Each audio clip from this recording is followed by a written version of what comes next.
আসসালামু আলাইকুম, সবাইকে স্বাগতম। প্রিয় শিক্ষার্থী বন্ধুরা, আজকে আমি যে আইসিটি বিষয়ে সি প্রোগ্রাম সম্পর্কিত পঞ্চম অধ্যায়ের এই আইসিটি বিষয়ের যে চট্টগ্রাম বোর্ড 2019 সালে যে সৃজনশীল প্রশ্নটি এসেছিল, তো ওই প্রশ্নটির সমাধানের জন্য কিছু শিক্ষার্থী আমাকে বিশেষভাবে অনুরোধ করেছে। কারণ এইখানে এই যে ইফ গোটো লুপ ব্যবহার করে এই সি প্রোগ্রাম লেখা হয়েছে, সিরিজ সংখ্যার যোগফল নির্ণয়ের নিয়ম লেখা হয়েছে। তো অনেক শিক্ষার্থীর কাছে হয়তো জটিল মনে হতে পারে, সেজন্য আমাকে অনুরোধ করেছে ক্লাসটি নেওয়ার জন্য। তাই আজকের আলোচনা, তো আলোচনায় পূর্বের ন্যায় তোমাদের সাথে আছি আমি মোহাম্মদ সিরাজুল ইসলাম। চলো শুরু করা যাক। প্রথমে প্রশ্নটা দেখে নিই।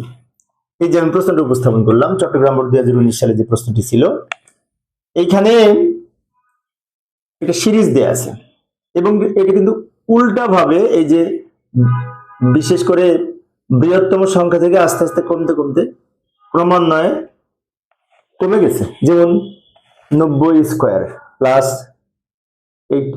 80 square plus 70 square dot dot dot এই 20 স্কোয়ার পর্যন্ত, অর্থাৎ 90 থেকে 10 মাইনাস করে, 80 থেকে 10 মাইনাস করে, 70 থেকে 10 মাইনাস করে 10 10 মাইনাস হতে হতে গেছে। ইতিপূর্বে আমরা যত সিরিজ করেছি সবগুলো কিন্তু 1 প্লাস 2 প্লাস 3 অথবা 2 প্লাস 4 প্লাস 6 এভাবে কিন্তু বাড়তে বাড়তে যায়, বাট এটা কিন্তু উল্টা কমতে কমতে গেছে। তাহলে নিশ্চয়ই একটু পার্থক্য আছে। শুধু তাই না, আবার এখানে বলেছে ইফ গোটো ব্যবহার করে সি প্রোগ্রামটা লিখতে হবে, এখানেও কিন্তু একটু জটিল আছে। যাই হোক, আমরা আজকে এটা শিখবো।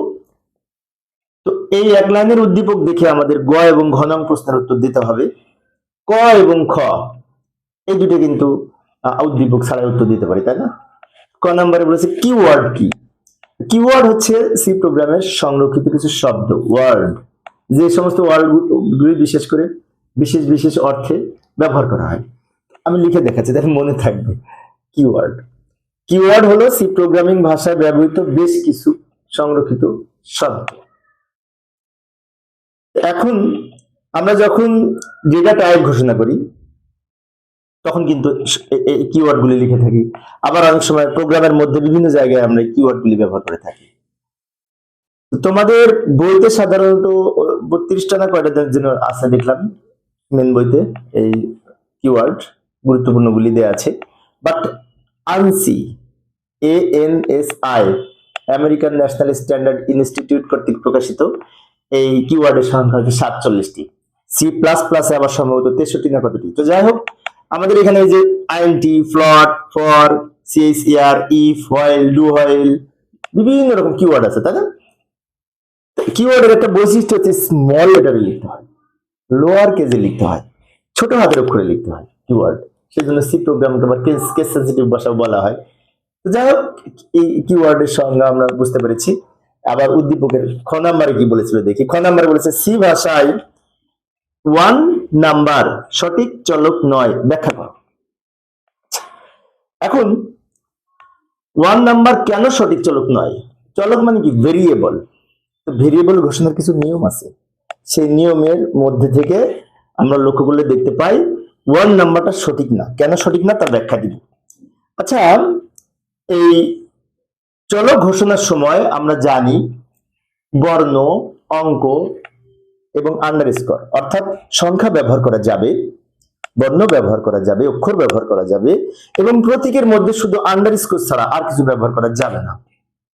সেই জন্য এখন অনেক শিক্ষার্থীর মনে হতে পারে সংখ্যা তো ব্যবহার করা যাবে, তাহলে এই যে 1 নাম্বার, এই যে 1 নাম্বার সংখ্যা আছে, অক্ষর আছে, তাহলে কেন এটা সঠিক না? তাই না? কারণ সংখ্যা ব্যবহার করা যাবে কিন্তু সংখ্যা দিয়ে শুরু হতে পারবে না। আচ্ছা, এই ভেরিয়েবল ঘোষণার নিয়মগুলো আমি একটু ব্যাখ্যা করছি, লক্ষ্য করি। সংখ্যা ব্যবহার করা যাবে কিন্তু শুরু দিয়ে যে 1 নাম্বার মানে কি 1 দিয়ে শুরু হয়েছে ওটা হবে না, 1টা শেষে দিতে পারতাম, তাহলে হতো, সমস্যা নেই। তাহলে নাম্বার 1 এটা সঠিক। কিন্তু নাম্বার 1 বলে 1 এর আগে স্পেস দেওয়া যাবে না, ফাঁকা রাখা যাবে না এই চলক ঘোষণার সময়, ভেরিয়েবল ঘোষণার সময়। শুধু তাই না, এই আন্ডারস্কোর ছাড়া @ ডলার সাইন টাইন যে সাইনই বলি না কেন কোনো প্রতীক দেওয়া যাবে না, প্লাস মাইনাস ইকুয়াল টু কোনো প্রতীক ব্যবহার করা যাবে না, শুধুমাত্র ব্যবহার করতে হবে আন্ডারস্কোর। এটা আরেকটা নিয়ম। আবার আরো নিয়ম হচ্ছে কোনো কিওয়ার্ড, ফাংশন এগুলোকে এই চলক হিসেবে ঘোষণা করা যাবে না। যেহেতু নামের প্রথম অক্ষরটি অঙ্ক মানে কি 1, এটা হতে পারবে না। সেই জন্য কিন্তু প্রশ্ন আমরা লক্ষ্য করে দেখতে পাই, এই যে 1 নাম্বার প্রথমে 1 আছে, 1 যেহেতু গ্রহণযোগ্য নয় প্রথমে, তাই বলা যায় 1 নাম্বার চলকটি সঠিক নয়। এইভাবে আমরা লিখতে পারি। আচ্ছা, এখন খ নাম্বার এতটুকু লিখলেই হবে। মূলত মেইন বিষয় হচ্ছে এই যে সংখ্যা ব্যবহার করা যাবে, কিন্তু সংখ্যা দিয়ে শুরু হতে পারবে না। এটা হচ্ছে ভেরিয়েবল ঘোষণার নিয়মের মধ্যে একটি। খ নাম্বার তো হলো, আবার উদ্দীপকে যাব। এবার তো আসল, তাই না? উদ্দীপকে কি বলেছে? এই সিরিজটা দেওয়া আছে 90 square plus 80 square plus 70 square plus 20 square. এটা আস্তে আস্তে কমতে কমতে গেছে 10 করে। এখন আমাদের বলেছে উদ্দীপকের সিরিজটির যোগফল, সিরিজটির জন্য অ্যালগরিদম লিখো। অ্যালগরিদম হচ্ছে একটা প্রোগ্রামের কোন ধাপে কি করব, কোন অংশে কি করব তার ধারাবাহিক বর্ণনা, অ্যালগরিদম। তো আমরা ধারাবাহিক বর্ণনা দিব অ্যালগরিদম লেখার সময়। তো যাই শুরু করি। এখানে 20 স্কোয়ার পর্যন্ত আছে, মানে কি কিবোর্ড থেকে ডেটা ইনপুট দেওয়ার সুযোগ নাই। এখানে যদি এন থাকতো তাহলে এন এর মান কিন্তু কিবোর্ড থেকে ইনপুট দিতে পারতাম, তাই না? আমরা উত্তর এইভাবে লিখবো, উত্তর বলে সিরিজটা লিখে নেব। এই সিরিজ যোগফল নির্ণয়ের অ্যালগরিদম নিম্নরূপ। ধাপে ধাপে আমরা করব। ধাপ 1 প্রোগ্রাম শুরু। ধাপ 2 ইনপুট হিসেবে কি নিব? এন না, এখানে ইনপুট হিসেবে এন নেওয়া যাবে না, কারণ এই সিরিজের মধ্যে ইনপুট নাই। কেন ইনপুট নাই? কিবোর্ড থেকে ডেটা যখন ইনপুট দিব তখন আমরা ভেরিয়েবল হিসেবে একটা মান এখানে আমরা ঘোষণা করি, তাই না? এন যেহেতু নাই, তাই কিবোর্ড থেকে ডেটা ইনপুট দেওয়ার সুযোগ নেই। এই প্রোগ্রামটা রান করলে শুধুমাত্র এইটার সমাধানই প্রদর্শন করবে। সেজন্য আমাদের এখানে ইনপুট নাই। তবে আমাদের এই যে 90 থেকে কাউন্ট করা শুরু করবে, তার জন্য একটি কাউন্টার ভেরিয়েবল নিতে হবে। কাউন্টার ভেরিয়েবল হিসেবে আমরা এ নিতে পারি, আই নিতে পারি, কে নিতে পারি। তো আমি আই নিচ্ছি। এই যে ধরি আই হচ্ছে আমাদের এখানে কাউন্টার ভেরিয়েবল। আই কাউন্ট করবে যে 20 পর্যন্ত গোনাটা, 20 পর্যন্ত যোগফলটা হয়েছে কিনা, সে কাউন্ট করার জন্য আই হচ্ছে কাউন্টার। এবং কাউন্টারের মান আমরা প্রথমে যে 90 আছে এটা দ্বারা ইনিশিয়াল করে দিব। আয়ের মধ্যে প্রথম মানটি রাখতে হবে, কারণ এই 90 থেকেই আমাদের কাউন্ট করা শুরু করবে। এবং এটার সাথে এটা যোগ করবে, যোগ করে সামের মধ্যে রাখবে। তার সাথে আবার এটা যোগ করবে, যোগ করে সামের মধ্যে রাখবে। সাম হচ্ছে এখানে আউটপুট ভেরিয়েবল, মানে আমাদের যে যোগফলটা ফাইনালি তো আমরা যোগফলই পাবো, এবং সেই যোগফলের মধ্যে এই যোগগুলি রাখবে। সেটার নাম দিলাম সাম। এটা আরেকটা ভেরিয়েবল, এবং সামের মান 0 করতে হবে, কারণ সবকিছু যোগ করার আগে ওটার মান 0 থাকবে। এবার এর পরের ধাপে আমরা কি করব? এই 20 পর্যন্ত যোগ করা হয়েছে কিনা চেক করার জন্য আমরা এখানে একটা কন্ডিশন যাচাই করব, শর্ত যাচাই করব, যে I greater than or equal to 20। এখানে একটি জিনিস লক্ষণীয়, ইতিপূর্বে আমাদের যখন 1 + 2 + 3 যখন এই দিক থেকে ছোট থেকে আস্তে আস্তে বড় হতে গেছে, তখন আমরা কি করেছিলাম মনে আছে? এখানে লিখেছিলাম i less than equal to 20 অথবা i less than equal to n। But এখন আমরা i greater than equal to 20 লিখবো। কেন greater than equal to 20 লিখবো? এই যে উল্টা বড় দিয়ে শুরু হয়েছে, সেজন্য যতক্ষণ পর্যন্ত এই সংখ্যাগুলি 20 এর চেয়ে বড় হবে ততক্ষণ পর্যন্ত 4 এবং 5 নং ধাপের কাজ করবে। 4 নং ধাপের যোগফল নির্ণয় করবে। যোগফল নির্ণয়ের সূত্র হচ্ছে সাম সমান সাম প্লাস i ইনটু i। এই সিরিজের যোগফল নির্ণয় সূত্র কিভাবে লক্ষ্য করি?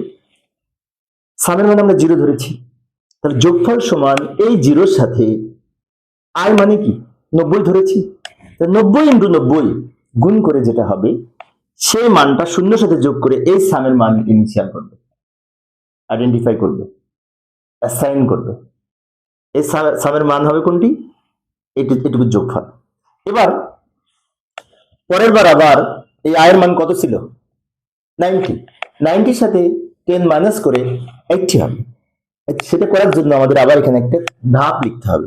কি ধাপ লিখবো? যে i সমান i মাইনাস 10।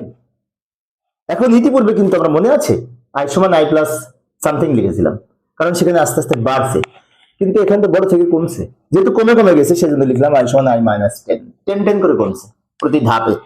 এবং এখানে i এর মান কত ছিল? 90। 90 থেকে 10 মাইনাস করে 80 হয়। 80 নিয়ে এই 80 নিয়ে আবার এখানে ফিরে যে কন্ডিশন যাচাই করবে আয়ের মান 80 আর এখানে 20 তে যে 80 বড় বড় মানে কি কন্ডিশন সত্য, যতক্ষণ এটা বড় হবে অথবা সমান হবে ততক্ষণ কন্ডিশন সত্য।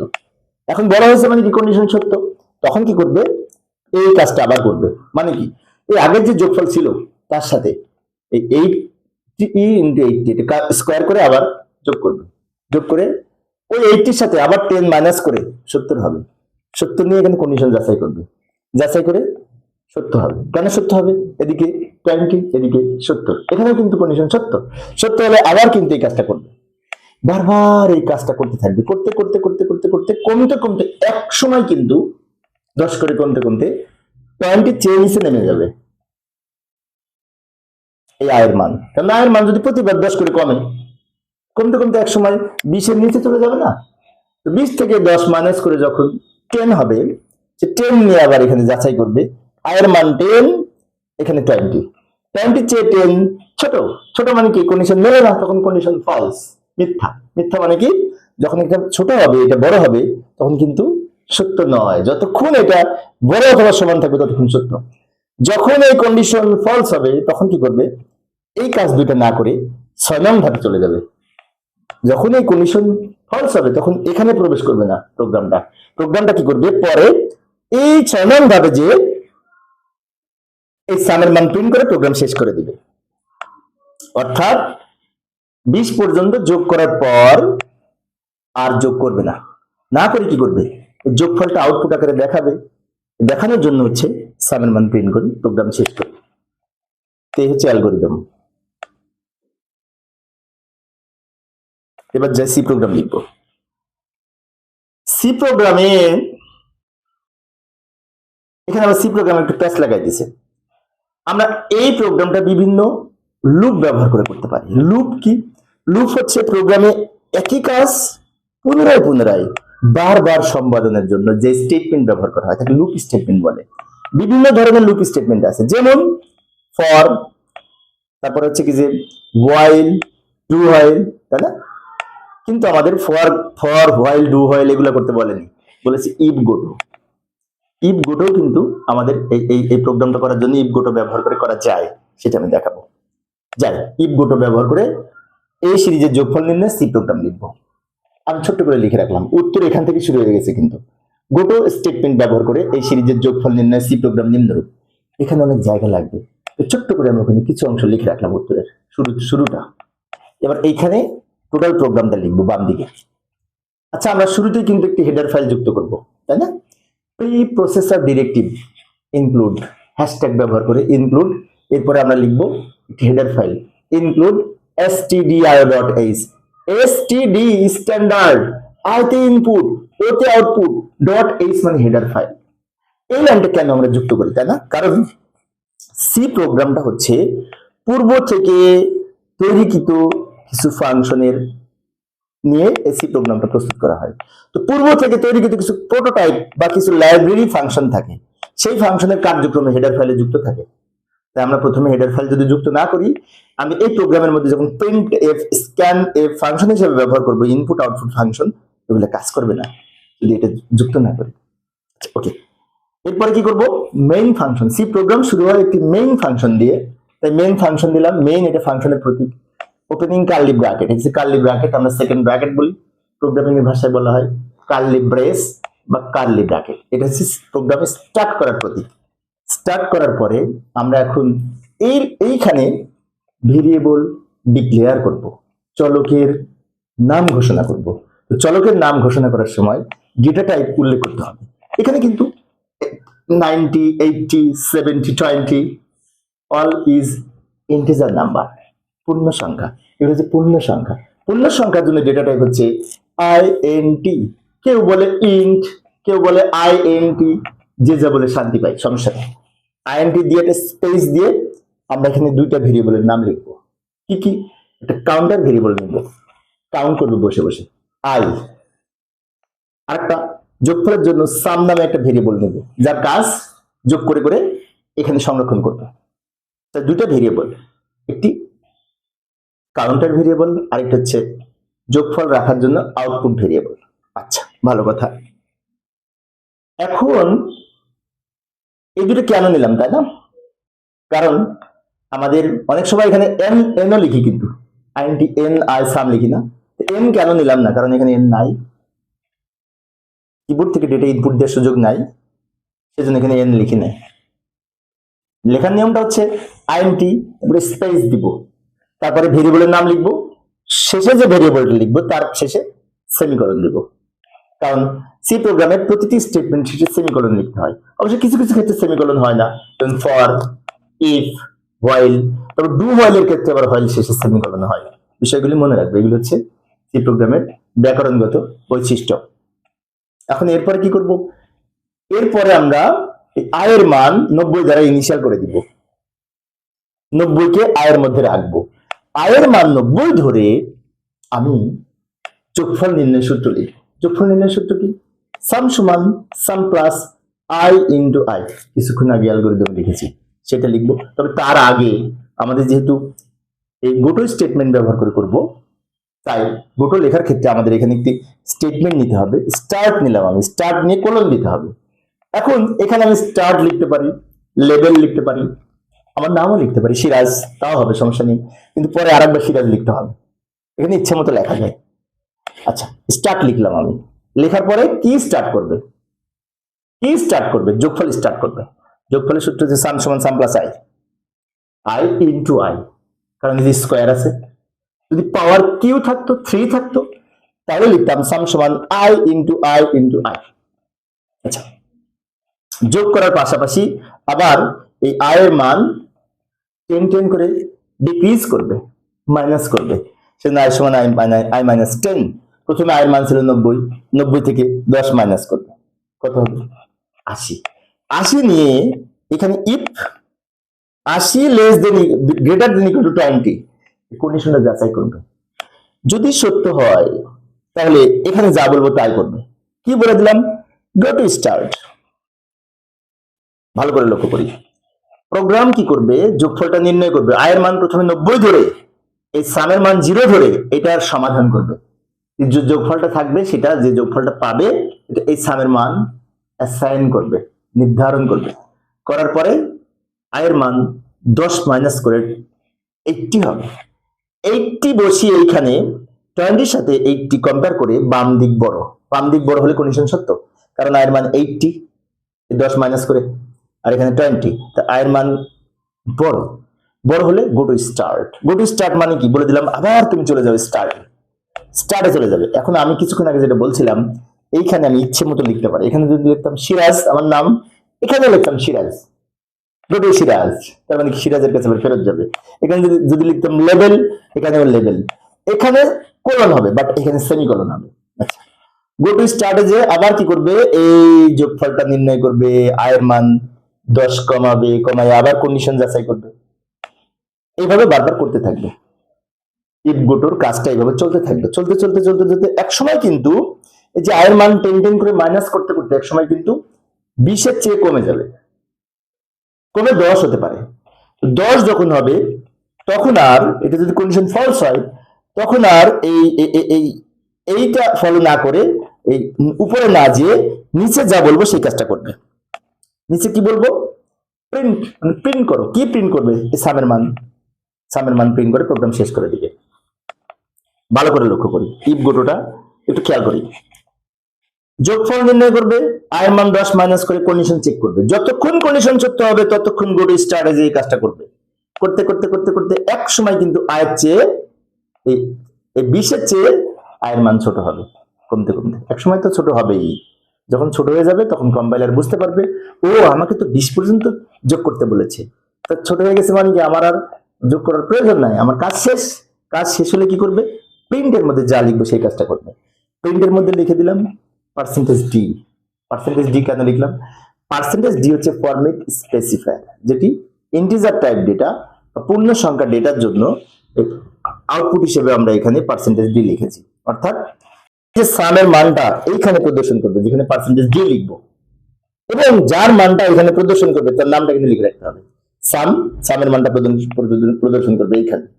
অনেক শিক্ষার্থী মনে হতে পারে সামের মানে এখানে প্রদর্শন করবে, ভালো কথা, বুঝলাম, কিন্তু এই একটা সাম, এই একটা সাম, এই একটা সাম, এই একটা সাম, সামের সরাসরি কোন সামের মান প্রদর্শন করবে? এটা দারুণ কথা না? হ্যাঁ, সামের মান প্রদর্শন করবে লাস্ট সামের মান। শেষে সামের যে মান হবে সর্বশেষে, এটার মানই তো বের হবে সর্বশেষে, এটার মান এখানে প্রদর্শন করবে।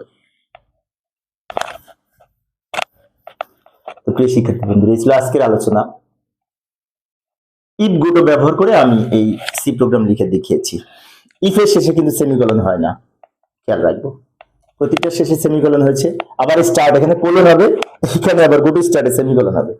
ব্যাকরণগত বৈশিষ্ট্যগুলো কিন্তু খেয়াল রাখবো। প্রিয় শিক্ষার্থী বন্ধুরা, এই ছিল আজকের আলোচনা। যদি কারো কোনো প্রশ্ন থাকে কমেন্টস বক্সে লিখলে, অথবা কেউ যদি কোনো একটা কঠিন বিষয়ে আলোচনা করতে বলে, ইনশাল্লাহ আমি করার চেষ্টা করব। ধন্যবাদ সবাইকে।